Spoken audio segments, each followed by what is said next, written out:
السلام علیکم، میرا نام ہے سید فواد علی۔ میں یو بی ایل امین میں ڈسٹرکٹ آپریشن مینیجر اسلام آباد کام کر رہا ہوں۔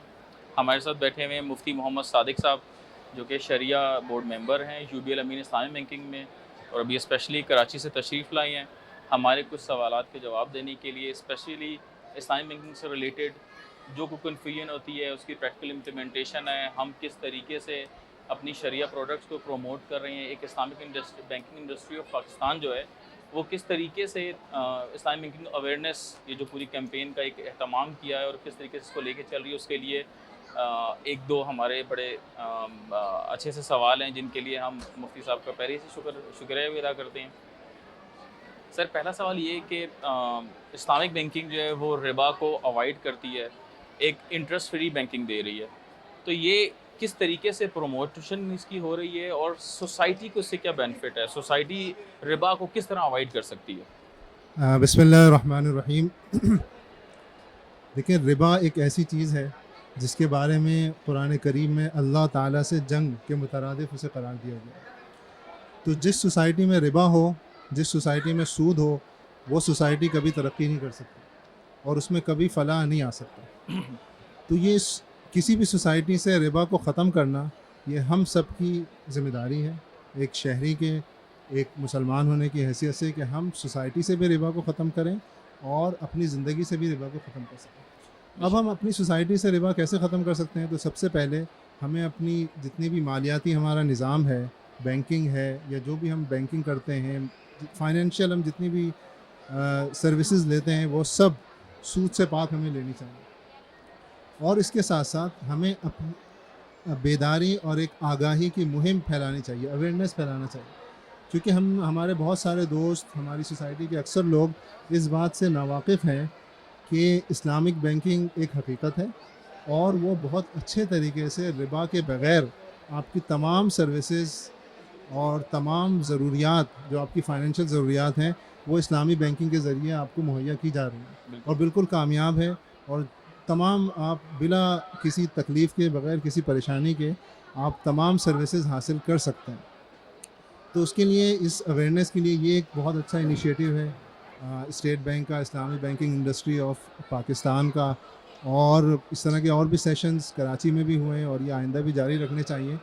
اور اس میں جو ہم چیزیں بتا رہے ہیں لوگوں کو، اس پہ لوگوں کو خود بھی اپنی پرسنل زندگی میں بھی عمل کرنا چاہیے، خود بھی جو فائنینشیل ٹرانزیکشن کرتے ہیں ادر دین بینکنگ، تو اس کو بھی کریں، اور یہ ایک علم حاصل کریں کہ اسلام ہم سے کیا مطالبہ کرتا ہے۔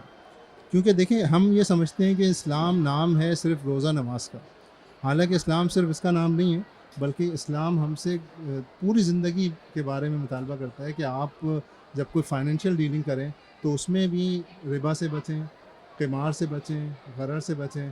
تو ہمیں اس کے بارے میں اپنے ایجوکیشن میں بھی بیسک لیول سے اپنے ایجوکیشن میں اس تعلیم کو عام کرنا ہوگا، آگاہی لوگوں کو دینی پڑے گی، سوشل میڈیا کے ذریعے، الیکٹرانک میڈیا کے ذریعے اور پرنٹ میڈیا کے ذریعے، تاکہ ہم سب لوگ، کیونکہ اسلامی بینکنگ اس وقت ترقی کر سکتی ہے جب تمام لوگ آن بورڈ ہوں، بے شک، ریگولیٹر بھی آن بورڈ ہو، عوام بھی آن بورڈ ہو، اور اسکالرز بھی آن بورڈ ہوں، اور جو بینکرز ہیں وہ بھی آن بورڈ۔ شکریہ۔ اچھا، اس میں جب ہم بات کر رہے ہیں کہ اسلامک بینکنگ جو ہے وہ اس کی پریکٹیکل امپلیمنٹیشن کی بات کریں، اس کو بات کریں کہ سوشلی رسپانسیبل ہے، تو کس طریقے سے اسلامک بینکنگ اپنا سوسائٹی میں کردار ادا کر رہا ہے اور ایک سوشلی رسپانسیبل بینکنگ کر رہا ہے؟ اچھا دیکھیں، اسلامی بینکنگ کسی بھی نان ایتھیکل، نان شریعہ کمپلائنٹ چیزوں کو فائنینس اور کیٹر نہیں کرتا۔ ہم سود سے بچتے ہیں، سود سب سے بڑا ایک عذاب ہے اللہ تعالیٰ کا، جس کی وجہ سے ہم عذاب میں، تو اس کو ہم بالکل اوائڈ کرتے ہیں۔ ہم غرر کو اوائڈ کرتے ہیں، ہم ایسی چیزوں پہ نہیں جاتے جو لوگوں کی صحت کے لیے نقصان دہ ہو، ہم نان ایتھیکل بزنس نہیں کرتے اسلامی بینکنگ میں۔ تو اسلامی بینکنگ، اور سب سے بڑی بات کہ اسلامک بینکنگ حقیقی تجارت کو فروغ دیتی ہے۔ اسلامی بینکنگ صرف ایسا نہیں کرتی کہ آپ کو لون دے دیا، آپ کیا کر رہے ہیں، بلکہ ایکچوئل میں ہم خرید و فروخت میں، تجارت میں ہم شامل ہوتے ہیں، جس کی وجہ سے ایک معیشت کا پہیہ چلتا ہے۔ اکانومک ایکٹیویٹی ہونا اسلامی بینکنگ کے لیے بہت ضروری ہے۔ اچھا، اب آپ نے بات کی کہ ہم ربا کو اوائڈ کر رہے ہیں، ہم تجارت کو اسلامی بینکنگ میں ٹریڈ کو پروموٹ کر رہے ہیں، تو اگر ہم اس کی ایک پارٹیکولر بات کریں کار فائنینسنگ کی، کار فائنینسنگ اسلامک بینکنگ میں کس طریقے سے ڈفرینٹ ہے ایک پہلے کے ہمارے کنونشنل بینکنگ کی بنسبت، یہ بتائیے. اچھا دیکھیے، کنوینشنل بینکنگ میں صرف اور صرف قرض دیا جاتا ہے، یعنی وہاں پر ایک صرف لون کی ٹرانزیکشن ہوتی ہے.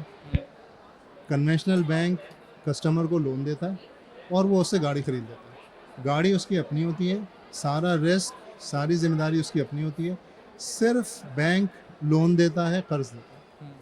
لیکن جب ہم اسلامی بینکنگ کی بات کرتے ہیں تو اسلامی بینکنگ اگر لون دے گا تو اس پہ کوئی اضافی وہ رقم چارج نہیں کر سکتے.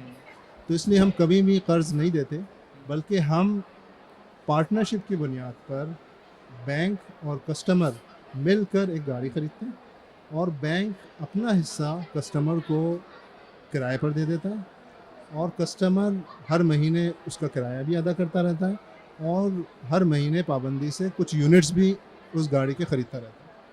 تو نتیجے کے طور پہ ایک وقت ایسا آتا ہے کہ وہ تمام یونٹس خرید لیتا ہے اور وہ اس گاڑی کا مالک بن جاتا ہے. اب یہاں پر دیکھا جائے تو اگر آپ کیلکولیشنز دیکھیں، اینڈ رزلٹ دیکھیں، تو آپ کو ایسا لگے گا کہ وہاں پر بھی کنوینشنل میں بھی آپ کو 30% دینا پڑتا تھا، یہاں پر بھی دینا پڑ رہا ہے اور قسطیں بھی آلموسٹ سیم ہیں. بالکل.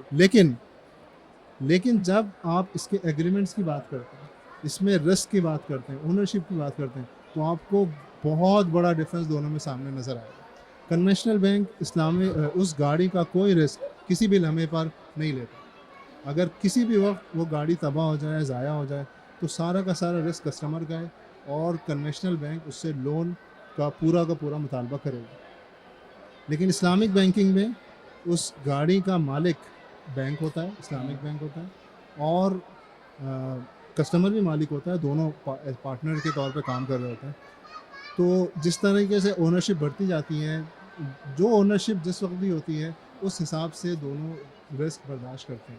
اگر گاڑی کو خدا نخواستہ نقصان ہو جاتا ہے، گاڑی تباہ ہو جاتی ہے اور تکافل کلیم بھی نہیں ملتا، تو پھر دونوں پارٹنرز اپنے اپنے ریشو کے حساب سے اس کا رسک برداشت کرتے ہیں. تو یہ ایک بہت بڑا فرق ہے جس میں ایک اسلامی بینکنگ میں ہم اس گاڑی کی اونرشپ بھی لیتے ہیں، اس کا رسک بھی لیتے ہیں اور تھرو آؤٹ دی پیریڈ لیتے ہیں. تو یہ ایک بالکل بہت بڑا فرق ہے. اور اس کے ساتھ جب تک گاڑی نہیں آتی اسلامی بینکنگ میں رینٹ اور جو اس کی قسطیں وہ اسٹارٹ نہیں ہوتی. لیکن کنونشنل بینکنگ میں جیسی ڈسبرسمنٹ ہوتی ہے اس کے اگلے مہینے سے اس کی قسطیں اسٹارٹ ہو جاتی ہیں. بے شک گاڑی ڈیلیور نہ ہو تب جی بالکل، بشرطیکہ کہ گاڑی ڈیلیور نہ ہو. ہمارے یہاں جب گاڑی ڈیلیور ہو جاتی ہے، چاہے 6 مہینے بعد ہو، 8 مہینے بعد ہو، پھر ڈیلیور ہونے کے 1 مہینے بعد ہم پہلا رینٹ چارج کرتے ہیں. صحیح. اچھا، اب اسی سے ریلیٹڈ جب ہم نے ایک بات کی تو پھر میرا ذہن میں ایک سوال یہ ہے کہ اسلامک بینکنگ میں ہم جو اکاؤنٹس آفر کر رہے ہوتے ہیں وہ profit and loss sharing account ہوتے ہیں، مضاربت کی بنیاد پر ہوتے ہیں. تو لیکن ابھی تک جو اسلامک بینکس وغیرہ نے اس میں لاس کیوں نہیں پاس آن کیا؟ یا ہم اکثر ایسا سن رہے ہوتے ہیں کہ اسلامک بینکنگ بتاتے تو ہیں لیکن لاس پاس آن نہیں کرتے، شیئر نہیں کرتے. تو اس پہ ذرا تھوڑا سا ڈیٹیل سے بتائیں. اچھا، یہ بہت کامن ایک آبزرویشن ہے کہ ابھی تک جتنی بھی اسلامی بینکنگ ہوئی ہے اس میں کبھی بھی کسی بھی اکاؤنٹ ہولڈر کو لاس پاس آن نہیں ہوا. یعنی کبھی ایسا نہیں ہوا کہ آپ نے اپنے اکاؤنٹ میں 1 لاکھ روپے رکھے تھے اور جب 1 مہینے بعد آپ گئے تو آپ کو پتہ چلا کہ وہ 1 لاکھ روپے سے کم ہو. تو لوگ پھر یہ سوال کرتے ہیں جیسا کہ آپ نے بتایا کہ بھائی اگر ہم نفع نقصان کی بنیاد پہ بینکنگ کرتے ہیں تو پھر اکاؤنٹ ہولڈر کو لاس کیوں نہیں ہوتا؟ تو اس کی وجہ یہ ہے کہ ہم ایسا نہیں کرتے کہ ہم نے کسی سے پیسے لیے اور اس کو کسی اسپیسیفک جگہ پہ فائننس کر دیا، بلکہ ہم تمام ڈپازیٹرز کا پیسہ لے کر ایک پول میں ہم اسے جمع کرتے ہیں اور اس کو پھر بہت ہی ڈائیورسیفائڈ طریقے سے مختلف جگہوں پہ انویسٹ کرتے ہیں. ہم اس میں سے کچھ پیسوں کے گورنمنٹ کے سکوک خرید لیتے ہیں، کچھ پیسوں سے ہم کنزیومر میں فائنینسنگ کرتے ہیں، کہیں پہ کمرشل میں، کہیں پہ کارپوریٹ میں، اور ڈفرینٹ ایونیوز میں، ٹریڈ میں، اس طرح مختلف جگہوں پہ فائنینسنگ کرتے ہیں. تو بالکل لاس ہوتا ہے، بہت سارے کسٹمرز ڈیفالٹ بھی کر جاتے ہیں، بہت سارے پروویژنس بھی آتی ہیں، رائٹ آف بھی ہوتے ہیں، یہ سارے پرابلمس ہوتے ہیں. لیکن میجورٹی جو ہماری فائنینسنگ ہوتی ہے اس سے ریٹرن آتا ہے. تو اگرچہ 1-2 جگہ لاس ہو بھی جائے لیکن چونکہ باقی جگہ سے پروفٹ آ رہا ہوتا ہے تو وہ پروفٹ جو ہے اس لاس کو ریکور کر لیتا ہے. تو اس وجہ سے جو کسٹمر ہے اس کو لاس پاس آن نہیں ہوتا. لیکن چونکہ لاس ہوا ہوتا ہے اس کی وجہ سے کبھی پروفٹ کم ہو جاتا ہے، پروفٹ زیادہ ہو جاتا ہے، پروفٹ میں ویریشن ہوتی رہتی ہے. لیکن وہ چونکہ ہمارا پورٹ فولیو اتنا بڑا ہوتا ہے اور اتنی ڈائیورسیفائڈ ہماری انویسٹمنٹ ہوتی ہے کہ جس کی وجہ سے کسٹمر کو لاس نہیں ملتا ہے. چونکہ ہم بہت ہی لو رسک ایریا میں ہم فائنینسنگ کرتے ہیں اور اس کے بدلے میں ہم اس کو رسک میٹیگیشن کے ذریعے جو حلال شریعہ کمپلائنٹ رسک میٹیگیشن کے ذریعے رسک کو کم سے کم کرنے کی کوشش کی جاتی ہے. تو اس لیے کم جگہوں پہ نقصان ہوتا ہے لیکن وہ پروفٹ سے ریکور ہو جاتا ہے. Thank you. اچھا ایک اور اب ایک سوال میرے ذہن میں آ رہا ہے کہ جو گورننس ہے اسلامک بینکنگ ہے, جو پروڈکٹس ہیں, جو پرنسپلز ہیں, ان کو گورن کس طریقے سے کیا جاتا ہے, اس کے پیچھے جو ہیں وہ کیا رولز ہیں جن کو ہم فالو کر رہے ہوتے ہیں, جو کہ بیسک ہماری اسلامک بینکنگ انڈسٹری میں تمام بینکس میں ہی امپلیمنٹڈ ہیں. اچھا یہ بھی ایک بہت اچھا سوال کیا آپ نے.